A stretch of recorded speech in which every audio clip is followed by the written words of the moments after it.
Hello viewers, ಇವತ್ತಿನ ನನ್ನ ವಿಡಿಯೋಗೆ ನಿಮ್ಮೆಲ್ರಿಗೂ ವೆಲ್ಕಮ್. ನಾನು ಆರೋಗ್ಯವಾಗಿ ಸಂತೋಷವಾಗಿದ್ದೀನಿ. ನೀವೆಲ್ಲರೂ ಆರೋಗ್ಯವಾಗಿ ಸಂತೋಷದಿಂದ ಈ ವಿಡಿಯೋನ ನೋಡ್ತಿದ್ದೀರಾ ಅಂತ ಭಾವಿಸ್ತಾ ಇದ್ದೀನಿ. ವಿಡಿಯೋ ಶುರು ಮಾಡೋದಕ್ಕಿಂತ ಮುಂಚೆ ನಂದೊಂದು ಸ್ಮಾಲ್ ರಿಕ್ವೆಸ್ಟು. ನಿಮ್ಮಲ್ಲಿ ತುಂಬ ಜನ ಇನ್ನೂ ನಮ್ಮ ಚಾನಲ್ನ ಸಬ್ಸ್ಕ್ರೈಬ್ ಮಾಡ್ಕೊಂಡಿಲ್ಲ. ದಯವಿಟ್ಟು ಸಬ್ಸ್ಕ್ರೈಬ್ ಮಾಡ್ಕೊಳ್ಳಿ. ಆ್ಯಂಡ್ ಆಮೇಲೆ ಈ ವಿಡಿಯೋನ ಉದ್ದೇಶ ಬಂದು ಜಸ್ಟ್ ಎಂಟರ್ಟೈನ್ಮೆಂಟ್ ಪರ್ಪಸ್ಗೋಸ್ಕರ. ನಾನು ಯಾರ ಮೇಲಿರೋ ಅಂತ ಒಂದು ಕೋಪಕ್ಕೋಸ್ಕರನೋ ಅಥವಾ ಯಾರನ್ನೇ ಟ್ರೋಲ್ ಮಾಡೋಕ್ಕೋಸ್ಕರನೋ ಈ ವಿಡಿಯೋನ ಮಾಡ್ತಾ ಇಲ್ಲ. ಅಂದಹಾಗೆ ಇವತ್ತಿನ ಕಾನ್ಸೆಪ್ಟ್ ಏನು ಅಂದ್ರೆ,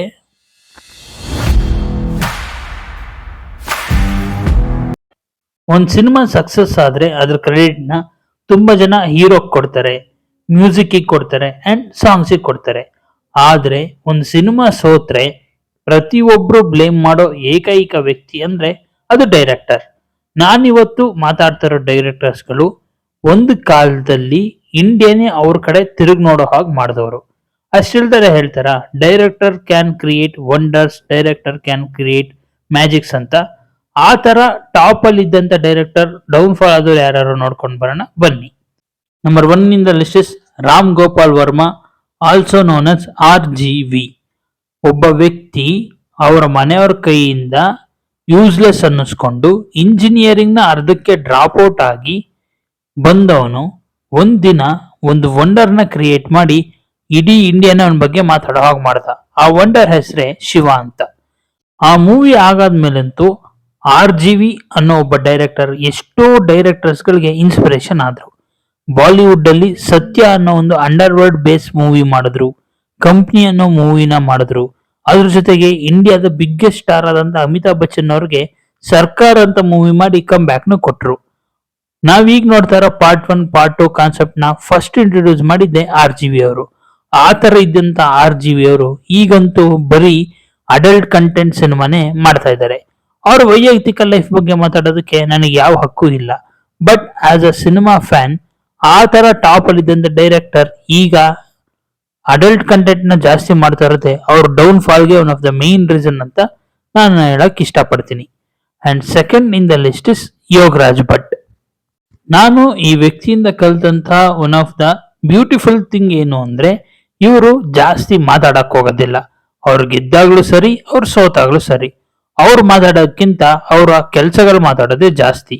ಈಗ ಬರ್ತಾ ಇರೋ ಯಾವ ಮೂವಿನೂ ಕೂಡ ಅದು ಯೋಗರಾಜ್ ಭಟ್ ಅವರ ಸ್ಟೈಲ್ ಅಲ್ಲಿ ಇಲ್ಲ. ಮೋಸ್ಟ್ಲಿ ಅವರು ಡೈರೆಕ್ಷನ್ ಗಿಂತ ಇತ್ತೀಚೆಗೆ ಆಕ್ಟಿಂಗ್ ಮೇಲೆ ಜಾಸ್ತಿ ಕಾನ್ಸಂಟ್ರೇಟ್ ಮಾಡ್ತಾ ಇರೋದು ಅವರ ಡೌನ್ ಫಾಲ್ಗೆ ಒನ್ ಆಫ್ ದ ರೀಸನ್ ಅಂತ ಹೇಳ್ಬೋದು. ಕನ್ನಡದ ಫಸ್ಟ್ 50 crore ಕ್ಲಬ್ ಸೇರಿದಂತಹ ಮೂವಿ ಮುಂಗಾರ ಮಳೆನ ಡೈರೆಕ್ಟ್ ಮಾಡಿದವರು. ಅದ್ರ ಜೊತೆಗೆ ಈಗಲೂ ಕೂಡ ನಮ್ಮ ಫ್ರೆಂಡ್ಸ್ ಗಳ ಜೊತೆ ನಾವು ಯಾವಾಗ್ಲೂ ನೋಡುವಂತಹ ಗಾಳಿಪಟ ಮೂವಿನ ಡೈರೆಕ್ಟ್ ಮಾಡಿದಂತಹ ಡೈರೆಕ್ಟರ್. ಆದ್ರೆ ಅವರೇ ಕ್ರಿಯೇಟ್ ಮಾಡಿದ ವಂಡರ್ಸ್ ನ ಅವ್ರ ಕರೆ ರಿಪೀಟ್ ಮಾಡಕ್ ಆಗ್ತಿಲ್ಲ. ಗಾಳಿಪಟ 2 ಹಿಟ್ ಇರಬಹುದು, ಬಟ್ ಅದು ಯಾರಿಗೂ ಅಷ್ಟೊಂದು ಇಷ್ಟ ಆಗ್ಲಿಲ್ಲ. ಅದ್ ಯಾವ ಟೈಮಲ್ಲಿ ವಾಸ್ತು ಪ್ರಕಾರ ಅನ್ನೋ ಒಂದು ಮೂವಿನ ಮಾಡಿದ್ರು ಏನೋ, ಅವ್ರ ಲೈಫಿನ ವಾಸ್ತುನೇ ಚೇಂಜ್ ಆಗೋಯ್ತು. And lost in the list is director Shankar. Indian ಸಿನಿಮಾದಲ್ಲಿ ಇದ್ದಂತ ಒಂದು ಸ್ಟೈಲ್ ನ ಬದಲಾಯಿಸಿದವರು, ಇಂಡಿಯನ್ ಸಿನಿಮಾ ಬಜೆಟ್ ನ ಒಂದು ಹೈ ಲೆವೆಲ್ ತಗೊಂಡೋದಂತಹ ಡೈರೆಕ್ಟರ್. ಸಿನಿಮಾನ ಈ ತರನು ತೆಗಿಬಹುದು, ಸಿನಿಮಾದಲ್ಲಿ ನಾವು ಒಂದು ವಂಡರ್ನೇ ಕ್ರಿಯೇಟ್ ಮಾಡಬಹುದು ಅಂತ ತೋರಿಸಿದಂತ ಡೈರೆಕ್ಟರ್ ಶಂಕರ್. ಆ ತರ ಇದ್ದಂತಹ ಡೈರೆಕ್ಟರ್ ಇತ್ತೀಚೆಗೆ ಯಾಕೋ ಯಾವ ಮೂವಿನೂ ಚೆನ್ನಾಗಿ ಬರ್ತಿಲ್ಲ.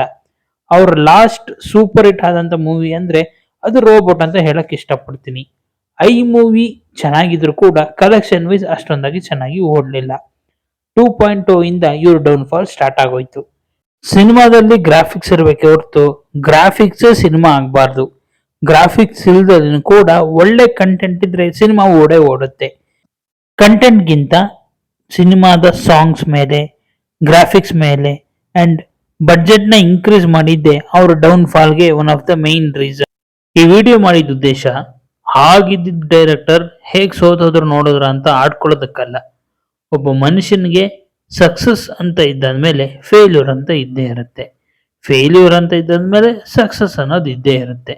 ಅಂತಂತ ದೊಡ್ಡ ಡೈರೆಕ್ಟರ್ಸ್ಗಳೇ ಫೇಲ್ಯೂರ್ನ ಫೇಸ್ ಮಾಡ್ತಿರ್ಬೇಕಾದ್ರೆ ನಮ್ಮಂತ ಕಾಮನ್ ಪೀಪಲ್ ಏನು, ಆ ಫೇಲ್ಯೂರ್ನ ದಾಟ್ಕೊಂಡು ಬಂದು ನಾವು ಖಂಡಿತವಾಗ್ಲೂ ಕಮ್ ಬ್ಯಾಕ್ ಕೊಟ್ಟೇ ಕೊಡ್ತೀವಿ. ಇದು ಹೇಳೋದೇ ಈ ವಿಡಿಯೋದ ಉದ್ದೇಶ ಆಗಿತ್ತು. ಈ ವಿಡಿಯೋನ ನೋಡಾದ್ಮೇಲೆ ನಿಮಗೇನು ಅನ್ನಿಸ್ತು ಅನ್ನೋದನ್ನ ಕಮೆಂಟ್ ಮೂಲಕ ತಿಳಿಸಿ. ಲೈಕ್ ಮಾಡಿ, ನಿಮ್ಮ ಫ್ರೆಂಡ್ಸಿಗೆ ಶೇರ್ ಮಾಡಿ, ನಮ್ಮ ಚಾನಲ್ನ ದಯವಿಟ್ಟು ಸಬ್ಸ್ಕ್ರೈಬ್ ಮಾಡಿ.